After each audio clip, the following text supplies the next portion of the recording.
They got problems on problems on problems on problems on problems on problems. I solve them. I run through the money, the pressure be calling. Left on my blessings, I feel like I'm falling. The birdie is back. Tell me I'm garbage. I'm going through something. That's why I ain't calling. Phone and progression is all that I wanted. The phone and affection. I summon and dumb it.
Look at this. Fucking transmission leaking again. Why? Oh, I actually almost just hit my head on this jumping down from the trailer. Anyways, guys, what's going on? Welcome back to the channel. Welcome back to the vlog. Welcome back to another day in the garage with the Mustang. So if you guys don't know, we went to the Motorplex over the weekend, went to a track rental, TJ Bailey T&E Promotions put on at the Motorplex. Super awesome night, really good weather. I think it ended up being like 50 degrees. It felt a lot colder because, you know, obviously it's Dallas, Texas. It's humid over there. It felt a lot colder than it was, but it was only 50 degrees.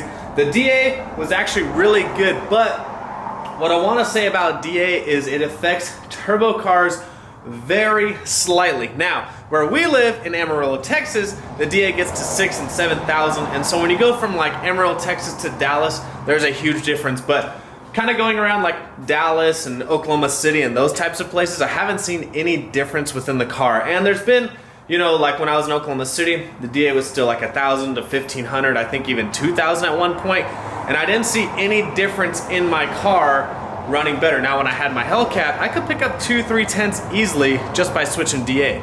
So anyways, that's probably one of my most favorite things with this turbo car is that I can go to different cities with crappy DA, good DA, and the car should run within a tenth and a couple mile an hour. Now, when I had the Hellcat, which was a blower car, like I said, you could pick up 5-7 mile an hour. It could be 3 to 4 tenths depending on the DA. I've seen even bigger swings. But anyways, back to the Mustang. Okay, I had to shut the garage. The traffic was getting too loud out there. Anyways, back to the Mustang. It's so funny. The Orange Fury in the camera looks a lot different than it does in person. If you guys haven't seen Orange Fury in person, it is such a weird color because depending on how the sunlight hits it, like see with my eyes right now, the car to me looks like a construction pale yellow, but in the camera, it looks like a very vibrant orange. It's so crazy how this color changes. If you haven't seen Orange Fury in person, you need to see it because there's times when I like it and times when I don't like it, but I think that's what's cool about the color of this car. Anyways, so if you guys didn't know, this car has a completely stock Gen 3 Coyote engine. The bottom end is completely stock. It has never been opened. The heads are completely stock. It's never been opened.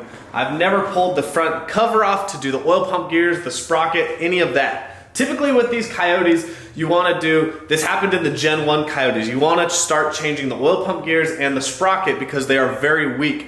They are brittle under high vibrations. You over rev the car, you hit the rev limiter. So obviously on a car that's a manual car, they had more problems with the oil pump gears, but people with autos have had oil pump gear problems as well, just due to the vibrations, just doing, you know, boosted applications. Obviously a pro-charged car, a supercharged car puts a little more strain on those gears on the front of the car, as not as much as a turbo car, but there's a lot of vibrations with the turbo as well, especially when you're on the two-step, you know, such as my car, it has a trans brake two-step, and we're just sitting there popping the car off at 3,400 RPMs. That can break your oil pump gears, but I've been very lucky. I haven't broken them yet.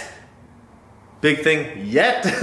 But they are highly recommended. Almost everyone does them. Now, the reason why, and I've said this 1,000 times, this will probably be the last time I say it. I might say it once more, but this will probably be one of the last videos I say it in. The reason why I haven't done them is because I always knew I was gonna do a built motor, so I didn't see the point in taking the car apart and swapping the oil pump gears and the sprocket and doing all that labor. The parts themselves are not very expensive. I believe it's like 250 to 350 bucks, depending on which brand you use. So the parts themselves aren't very expensive, but in my head, like if I'm gonna take that apart, I'm just gonna take the whole engine apart. It's a lot of work just to pull the front of the motor off, just to do that. So for me, I'm gonna tear the whole motor apart, and I've always known I was gonna do a built motor in this car, so I've just kind of waited. Now, the reason you don't want to do that is because if you break an oil pump gear, you could send metal shavings throughout the car, you could seize up the oil pump, it could ruin the engine, so you got to be very careful with that type of stuff. But I kind of knew the risk when I was taking it. So anyways, if you guys didn't know, other than that, this car has had the stock Gen 3 Coyote record for a little bit. That was kind of the goal with the car before I went to a built motor. I'm not a huge record person, but it is really cool when you do have a record, even though it being just a stock Gen 3 Coyote record. It's kind of one of those micro records. However, some people get real micro on the records. They're like, oh, stock Gen 3 Coyote with the 10R80 and 2 front seats, you know, something crazy like that. I think having like the stock Gen 3 Coyote record's cool. Maybe having the 10R80 record is cool. But anything more than that, it kind of gets a little crazy. But anyways, this car has had that record, and because it went 854, and then it recently went 851, and then over the weekend went 849 and 844. Now, the overall Coyote record stock long block would be Aldo Wells, and Aldo Wells actually built my air-to-water intercooler. Super nice piece, really cool guy. He builds some really nice turbo kits. I don't run his turbo kit, but he did make me this custom air-to-water. I sent him the dimensions, how much horsepower I want it good for, and he made me this custom air-to-water.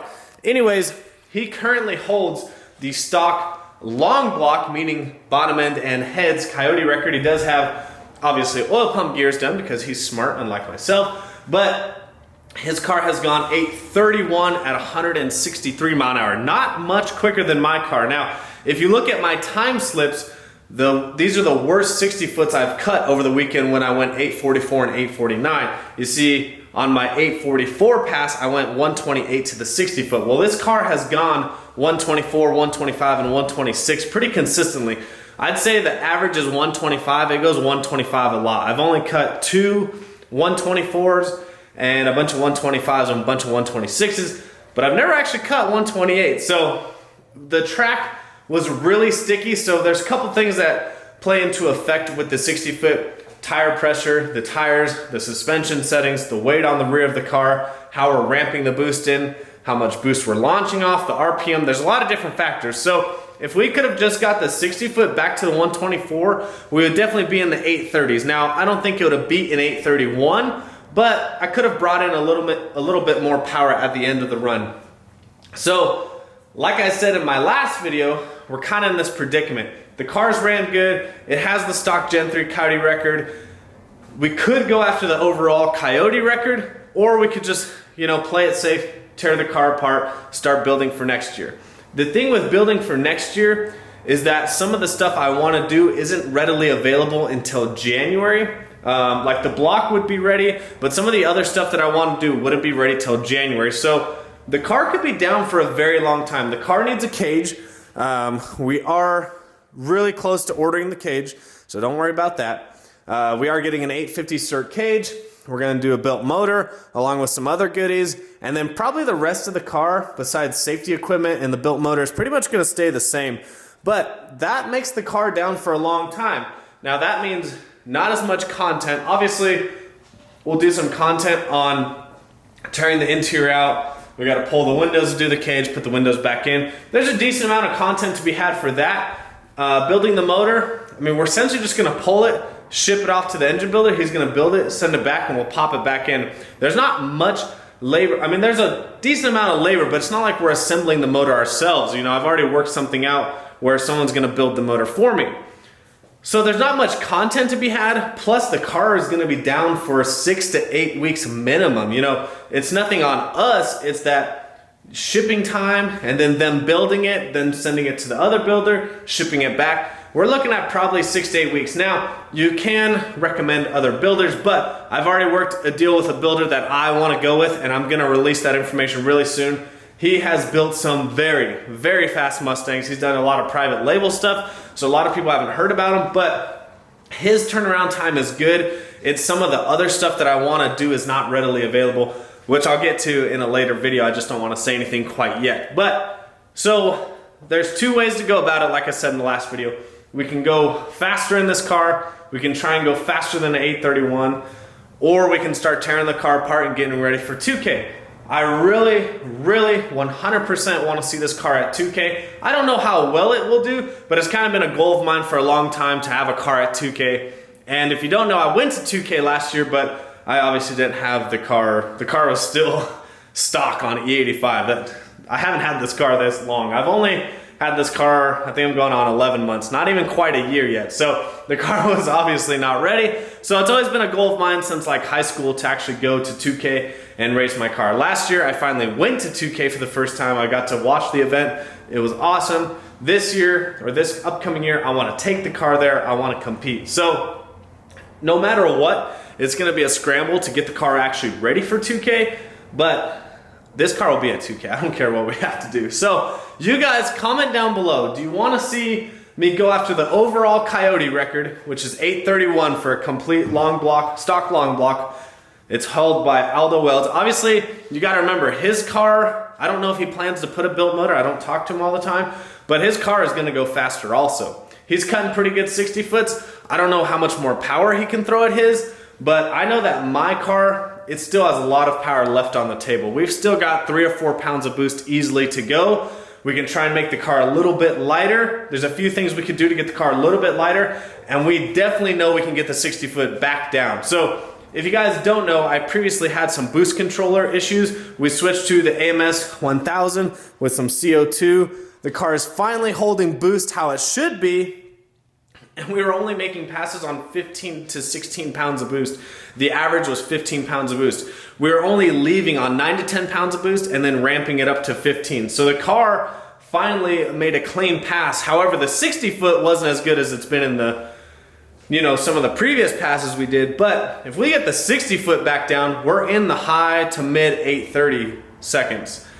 If we can get a little bit weight out of the car, we're probably in the low 830s. And then if we can turn up the boost, we could be seeing this car go pretty fast. I also, like I said, the DA doesn't affect the car as much, but if you start getting into like negative 1500, negative 2000 DA, it could shave off half a tenth, maybe a tenth. Like I said, it doesn't affect this car as much, which is awesome. But, you know, going from positive DA to negative DA, it's gonna help it a little bit. So, like I said, there's some things we could do. I still haven't installed the upper control arms to get the camber to 0 in the back.